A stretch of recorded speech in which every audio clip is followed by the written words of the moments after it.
All right. Good. What is it now? Wednesday? Good Wednesday morning. It is a beautiful Wednesday morning in South Texas. Thank you for joining us. It's going to be a hot one today, but you know what? We got some good stuff to talk about too today. Important stuff, if I dare say, because when I was doing the Monday video, one of the points that we touched on was about listening, I believe. And I said I was going to be talking about being a listener today on Wednesday. And I found this article on success.com by Jamie Friedlander. It's called The Downside of Being a Good Listener. And many people may not think about that. We're going to look into this today. So here we go. The article starts like this. We all have that one friend or family member, the person who we feel comfortable letting out all of our frustrations, sadness, and difficult feelings to. You call him or her to vent and complain when your boss says something insensitive or your date is a no-show. If you don't think you have this person in your life, you might be that person. The one everyone relies on when the going gets tough. Harvard Business Review calls these people toxic handlers. Wait. And being one can have detrimental effects. So the term toxic handler isn't new. It was initially coined in 1999, 22 years ago, to define the person at an organization who always lets employees vent or who will take on the anger and frustration of the larger group. In the workplace, toxic handlers are often people who span multiple departments and interact with various levels of employees. The initial Harvard Business Review report describes toxic handlers like this. You've watched them comfort colleagues, diffuse tense situations, and take the heat from tough bosses. You've seen them step in to ease the pain during layoffs and change programs. Who are they? The authors call them toxic handlers, managers who voluntarily shoulder the sadness, frustration, bitterness, and anger of others so that high-quality work continues to get done. Toxic handlers are not new. They are probably as old as organizations themselves. So that was a quote from the Harvard Business Review. It says, although the report describes a person in an office environment, toxic handlers can be someone in a family or friend group too, if you think about it. In absorbing everyone's negativity like a sponge, the toxic handler allows others to feel and express positive emotions. Here we go. But the danger for the person shouldering the frustration and anger is that he or she will quickly experience burnout. And it will affect his or her work and personal life. The effects can be physical too. Internalizing everyone's problems can lead to stress and conditions associated with stress, such as migraines, heart attacks, and ulcers, according to the Harvard Business Review. We're not perfect. We all need to let our feelings out with others and let them do the same with us. When life feels overwhelming and stressful, talking to others can help you breathe easy. The key is to avoid venting too often and to let your friends and family know when they've been venting to you a little bit too much.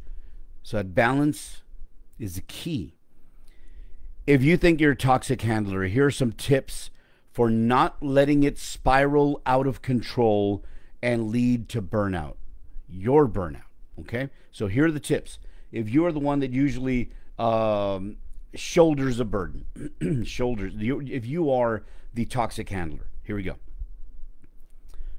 The next time your office's chronic venter attempts to dump their concerns on you, Let them know that you're not able to drop your current task to chat. They will start to understand that sometimes you have other priorities to come first. Because think about it. If you're the easy way out, if you're, oh man, I'm gonna go vent to them. I'm gonna go vent to Al. And they always go to you, or let's say different people, and you're the toxic handler for different people. When are you gonna get your work done? And I love to listen. Don't get me wrong. I love to listen to people. So when I read this article or the title, I'm like, how does this apply to me, right? Because I just do. I like listening to people. So again, the next time your office's chronic venter attempts to dump their concerns on you, let them understand that sometimes you have other priorities that come first. That's the first tip. Next, if someone repeatedly asks you to vent and he or she doesn't seem to get the hint that you're not available, try having an honest, open conversation. Explain that the burden of carrying other stressors weighs on you too, heavily, often, at times. So make sure you let them know that you are being affected. That, yes, you are there to listen to, to listen, right? To be that person when you want to. But have them realize that, hey, just like they say, how much straw can you put on a camel's back, right? We all have a limit. Next, if you have a family member who constantly calls on you for advice and you'd like to help, just not all the time, say that. Tell your mom, sister, brother, uncle, aunt, whatever, that you're happy to chat and offer advice, but you can't be available 24/7. Why? Because that's not your job. It's not your job. And even if you feel that's what you were put into this world to do, you can't do it 24/7. Your life is yours to live. You have to have time for yourself.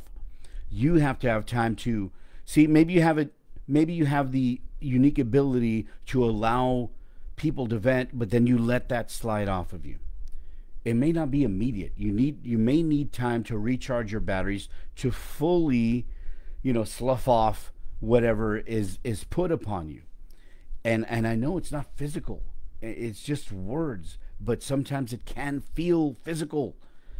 But you have to be able to refresh, right? So again, you're not available. You can't be available 24/7. Have that chat with them. I'm ready to chat. I'm ready to offer advice, just not 24/7. Set boundaries. Next one. If you're a people pleaser and turning people down who need to vent feels too difficult for you, take small steps. First, begin feeling comfortable saying no. Politely say no when your friend asks you out to drinks when you're exhausted. Or say, well, maybe next time, when your sister needs a last-minute babysitter, but you already have plans. Turning people down for little things will slowly make you feel more comfortable being firm on larger things. Now, I want you to think about what we just talked about here. It was the example of a people pleaser, and they're literally trying to say no even though they already have plans. Politely say no when your friend asks you out to drinks when you're exhausted. May not be plans, but you're exhausted. you want to rest. You also need to rest, right? And the other one, maybe next time. Why? You already have plans. You'd love to be able to help out as a babysitter, but you already have plans. It's okay. You have to be okay with you saying no. You have to be okay with you saying no. You're the most important person in your life. Period. Know the differences, or rather know the difference between Know the difference between being a good friend and being such a good friend that it jeopardizes your own well-being. Striking a healthy balance between the two is critical. And this whole article, all of these instances, all come down to balance, right? You have stuff to do. You can't do what they're asking you to do. You have to be able to say no. Find that balance. Same thing here. Being a good friend and being such a good friend that it jeopardizes your own well-being. Is your own well-being, your own mental health, your own emotional health, your own spiritual health, physical health more important than saying yes to somebody? No, it's not. You come first. You are the priority. How about the flip side? If you think you're burdening a toxic handler in your life, here are some tips for knowing when to vent and when to wait. First one, think of how often you approach your friend needing to vent. Think about that. How many times do you approach them just wanting to vent? If it's more than once every week or two, it's probably too frequent. Take a step back. Think about the times when you really need advice, not just for every little thing. If you save your venting time for when it's important, you'll receive advice that is more meaningful from your friend. If it's just a weekly occurrence, ongoing occurrence, when is it going to be the point where they start going, not putting that much thought into this one? You know? Next point.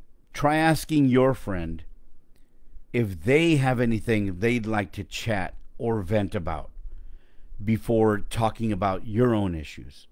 This way you can begin to establish a reciprocal emotional relationship. Look, if they are your friend, it should be reciprocal. It should be give and take. You know, it's easy to take. You've got some giving to do, as the wise man once said.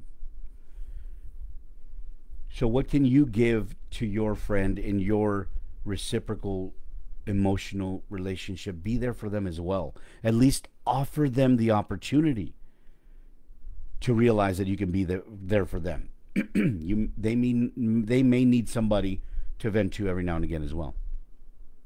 Next one. This one's interesting. Actually, this one's important. Try speaking with a professional, such as a psychiatrist or a therapist, to work through some of your problems.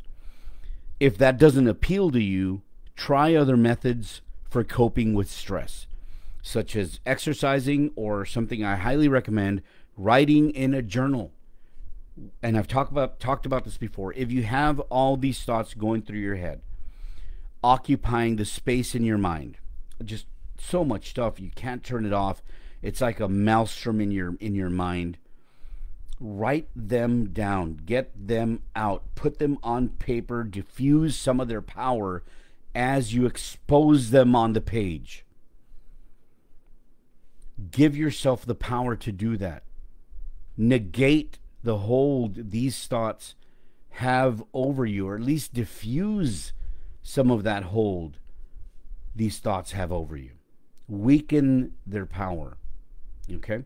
So write stuff down. And I don't know, I think there's something, the physical act of writing stuff down seems to hold more significance than just typing it out. It seems to me. Now, one of the things that I've also talked about before is writing stuff down, and I remember this clearly. I just wanted to get some thoughts out of my head, so I grabbed something disposable, right? Like, let's say, a little notepad or something, and something, or let's say a couple of sheets of paper, and I just started writing down how I felt. I was feeling frustrated, maybe overwhelmed, just whatever.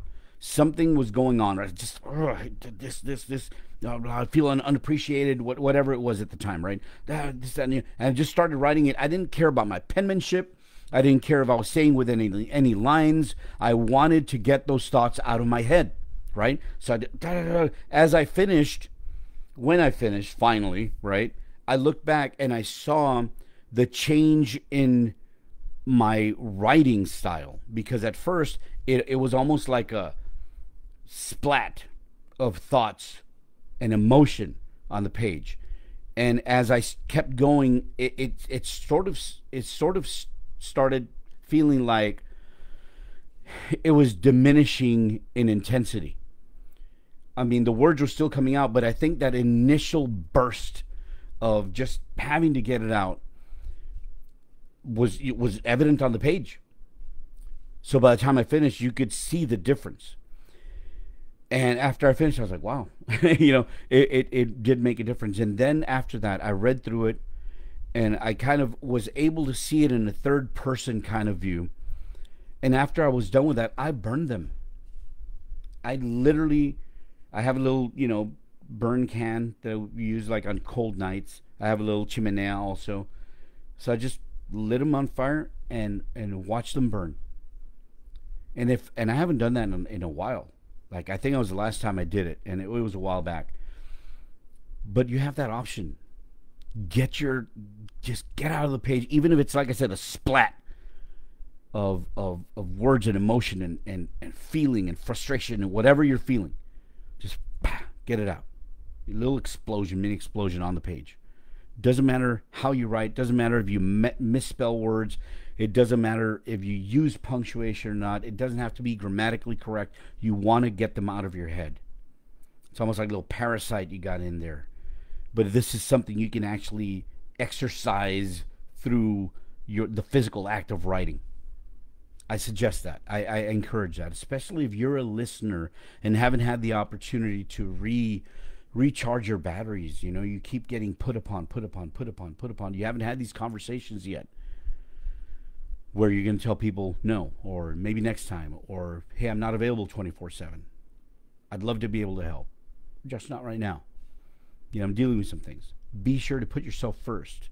It's okay to be there for people. I love being there for people, but put yourself first, or you can't be around for other people. So that pretty much does it. It's a great article. The article is The Downside of Being a Good Listener by Jamie Friedlander on success.com. I'm going to share the link here on the comments section, and it's got some good stuff in there. Good tips if you are a good listener, if you are the listener, or as the Harvard Business Review calls this type of person, a toxic handler, or if you are dependent on a toxic handler. If you go to somebody to vent or to take the burden off of you, but what about them? Good tips on here. So the link is on there on the comments section, and I hope you got something good out of it. I'm going to be uploading this video on my YouTube page. Do a search for AlgaeMan1, ALGAEMAN, and the number 1, AlgaeMan1, and subscribe. I'd love to be able to have more people as subscribers to be able to share this content to as many people as possible. We want to provide positive content, encouraging content that makes a difference in people's lives once they start utilizing it. And again, it's not my words that, oh my gosh, my words are going to change the world. No, I want to give people an opportunity to think differently and see differently, and then see the article themselves and digest it through their life experiences to see how it can benefit them. That's all I want. And I wish you a couple of things today. I wish you strength today. I wish you strength to be able to say no. I wish you strength to be able to say yes to some things. And I wish you fortitude, because with strength you need fortitude to be able to back that up. I also wish you clarity of mind, because sometimes when your thoughts are bombarded not only by other people's thoughts but by your thoughts as well, it becomes chaotic. So I wish you clarity of mind. I wish you joy, happiness, and success today as well.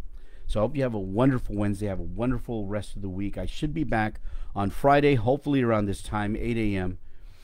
And just remember, knowledge is power. Imagination is king. And intelligence your weapon. Read a good book today. Enrich your mind. And above all else, take action. Have a wonderful day. Until next time, we'll be talking.